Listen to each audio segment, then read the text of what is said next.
It's the real news. I'm Dharna Noor. Hurricane Dorian has left miles of the Bahamas covered in the wreckage of pulverized homes, beach boats, and floodwaters. 2 more deaths were confirmed on Tuesday night, which brings the death toll up to 7, and officials expect that number to rise. Rescuers are still searching for survivors.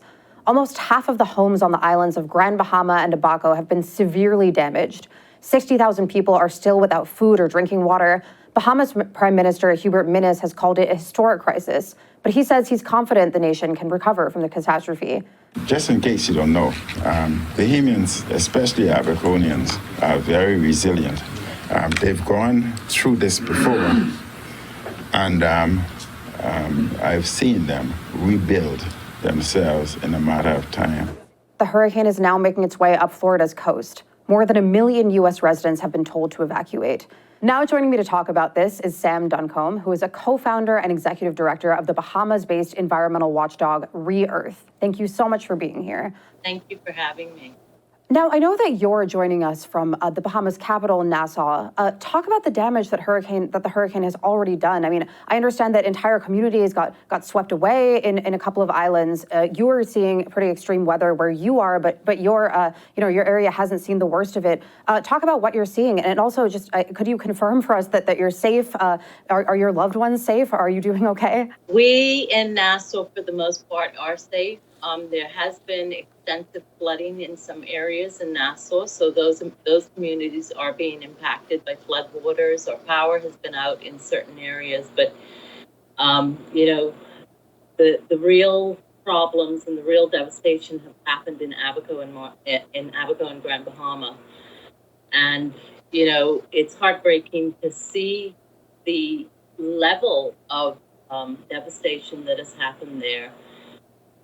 So we're trying to stay in touch as much as possible with friends and family that are in those islands, and there's so many people still looking for loved ones in those islands, and it's really just heartbreaking to watch this unfold. And it's extensive damage, and the time it's going to take to rebuild. There are thousands of people that are without water, without food, and help is coming. So I'm actually overwhelmed.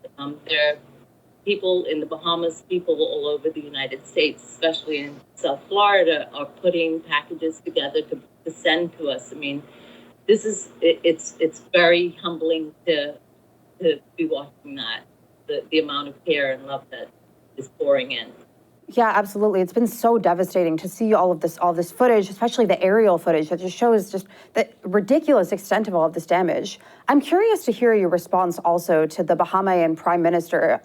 Of course, as he said, this is not the first natural disaster that the Bahamas have seen, but I understand that this is the strongest hurricane to ever hit the country. It is the strongest hurricane to hit the country, and the thing is that while we have had other hurricanes, Abaco and Grand Bahama have two of the most populated islands. So the amount of death is that much more. They're saying 60% of homes in Marsh Harbor are gone. I've been talking with people in Grand Bahama who had to leave their homes because, they were inundated with water. We're talking about thousands and thousands of people that have been affected in two of the most populated islands in the country. So it's devastation on a whole different scale, because so many people need help because the island has been so damaged. In Marsh Harbor and Grand Bahama, it's difficult they're trying to figure out where to land planes.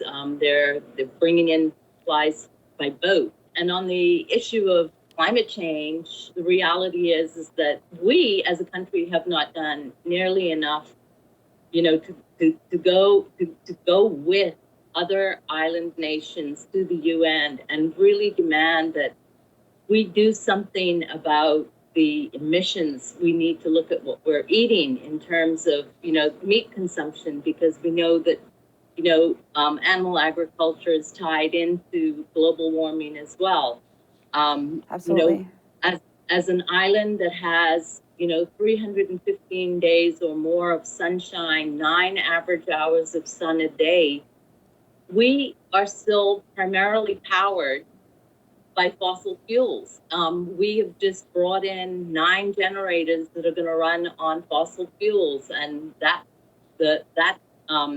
power plant is now going to be accepting LNG in a few years. That's not the way to go. Yeah. You have to wonder, when we're reading the news about climate change, about the disasters that are ongoing all over the world. The Amazon's on fire, the Siberian forest is on fire, Alaska's on fire, all the ice is melted. I mean, how many more signs do we need that, even for the people who say that climate change is not man-made, wouldn't it just make sense to pull back on using so many fossil fuels and get on a different track? Because countries like mine are going to be the ones that suffer the hardest and the most initially. But it's not only going to be limited to island nations. Sam, your internet connection there in Nassau is a bit shaky, so we'll have to wrap up this interview. But before we let you go, I'd love to just ask you what you expect from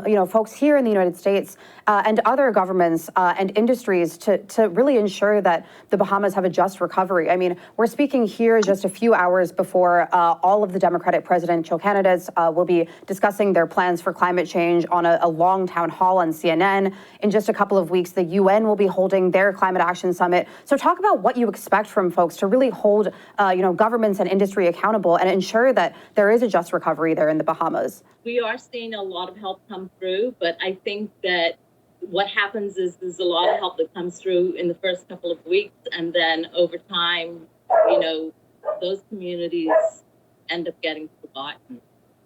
We need a long-term plan in terms of helping Grand Bahama and Abaco recover. I don't know what that plan is. I'm only hearing what you're hearing in terms of what the Prime Minister is saying, but we do need long-term recovery plans. And in terms of what nations can do, the reality is that we need to address the issue of climate change. We need to stop burning fossil fuels. We need to look at what we're eating. We know that animal agriculture has a big impact on climate change. These are things individuals can do. And, I hope that in the middle of all of this disaster, we actually start to make changes that are going to help alleviate these problems. Because how many more Category 5 hurricanes can the Bahamas withstand? That was one giant tornado that sat on top of Grand Bahama and obliterated it. The storm surge actually engulfed most of the island. I mean, that's mind-blowing. Yeah. Island nations really need to come together and start talking seriously about what are we going to do about this crisis? I mean, we are talking about several thousand people just in Grand Bahama and Abaco who are left with nothing. Where are those people going to go? President Trump offered us prayers, and in the same breath, he wants to allow oil drilling. Why are you giving us prayers? You're part of the problem. Yes. The United States does not function in a vacuum. We don't want prayers. We want action. We'll have to leave it there, Sam, but thank you so much for being here with us. Our hearts are going out to all of you in the Bahamas, and I know that you have some links that you wanted to suggest that we post if people are interested in donating. So thank you for being here. Thank you very much. I really appreciate it. And thank you for joining us on the Real News Network. Thanks a lot for watching. Appreciate it. But do us one more solemn favor. Hit the subscribe button below. You know you want to. Stay up on the videos.